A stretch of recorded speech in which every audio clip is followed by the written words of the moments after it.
Manchester crown court نے 21 سالہ British Pakistani محمد فاہر Hamas کو 3.5 سال کی سزا سنا دی گئی ہے۔ فاہر حماس پر الزام یہ تھا کہ انہوں نے آج سے تقریباً 2.25 سال پہلے انہوں نے مانچسٹر ایئرپورٹ پر اس وقت وہاں پر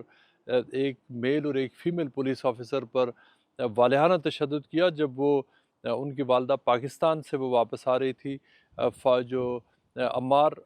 عماز اور ان کے بھائی عماد ہیں وہ دونوں ایئرپورٹ پر آئے اور وہاں پر ایک عرب جو ایک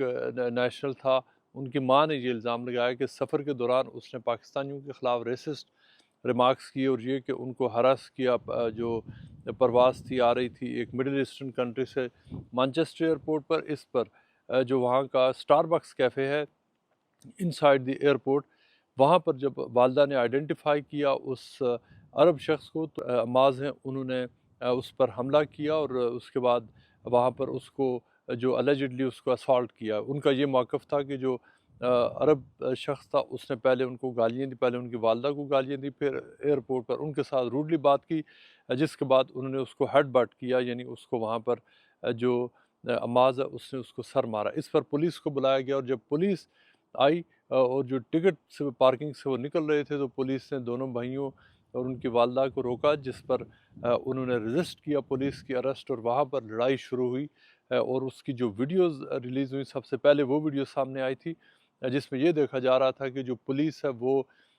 بہت بری طرح سے تشدد کر رہی ہے دونوں برٹش پاکستانی بھائیوں پر، جب ان کی والدہ بھی وہاں پر موجود ہے اور ان کو بری طرح سے مارا جا رہا ہے۔ لیکن کچھ دیر کے بعد پولیس نے اپنی ایک ویڈیو ریلیز کی جس میں یہ دیکھا گیا کہ جو دونوں بھائی ہیں انہوں نے پولیس کے اوپر بھی تشدد کیا اور جو پولیس کے ایٹ لیسٹ 2 اہلکار تھے ان کو بری طرح زخمی بھی کیا، خاص طور پر ایک فیمیل آفیسر تھی جن کو جو ہیڈ بٹ کیا اور ان کو تشدد کا نشانہ بنایا۔ اس پر جو ٹرائل ہوا اور ٹرائل کے بعد جو پہلا ٹرائل تھا اس میں تو جو دونوں بھائی تھے وہ ایک چارج کے اوپر ایکوٹ ہو گئے تھے، لیکن اس کے بعد جو ری ٹرائل ہوا، ری ٹرائل میں یہ ثابت ہوا کہ جو عماد تھا اس نے جو وائلنس ہے اس میں سیلف ڈیفنس سے بڑھ کر اس نے ایکچوئل وائلنس بھی کیا، جس پر جو مانچسٹر کراؤن کورٹ ہے اس میں ان کو اب 3.5 سال کی سزا سنا دی گئی۔ ان کے جو کراؤن پروسیکیوشن سروس نے یہ اعلان کیا کہ ان کے جو دوسرا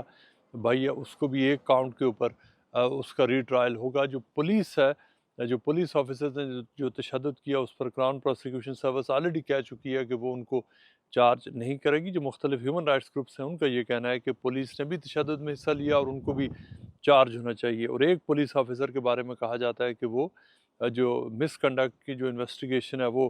فیس کر رہے ہیں۔ لیکن اب جو فاہر حماس ہے اس کو سزا ہو گئی ہے اور 3.5 سال ان کو اب جو جیل میں گزارنا پڑے گا۔ ان کی جو سینٹنسنگ ہے وہ تقریباً 1 سال پہلے ہو گئی تھی، لیکن ایک دوسرے ٹرائل کی وجہ سے وہ مکمل نہیں ہو سکی تھی۔ جب یہ کیس سامنے آیا تھا تو پورے یو کے اور یورپ میں یہ کئی دنوں تک یہ ہیڈ لائنز چلتی رہی کہ جو مانچسٹر ایئرپورٹ پر ایکچولی ہوا کیا تھا۔ وہاں جو مقامی پاکستانی کمیونٹی ہے انہوں نے پروٹیسٹ میں بھی حصہ لیا تھا اور ان کی والدہ نے میڈیا کو بتایا تھا کہ وہ پاکستان کے ایک شہر میں اپنا جو فیملی کے ساتھ 1 مہینہ گزار کر آ رہی تھیں اور ان کو زیادتی کا نشانہ بنایا گیا، جس کے بعد ان کے بیٹوں نے ریئیکٹ کیا۔ لیکن اب جو کورٹ ہے، کورٹ نے والدہ کے ایک بیٹے کو اب سزا سنا دی ہے، جس پہ جو ان کے اوپر یہ ثابت ہوا ہے کہ انہوں نے سیلف ڈیفنس سے بڑھ کر انہوں نے پولیس کے اوپر ایکچولی جو تشدد بھی کیا تھا۔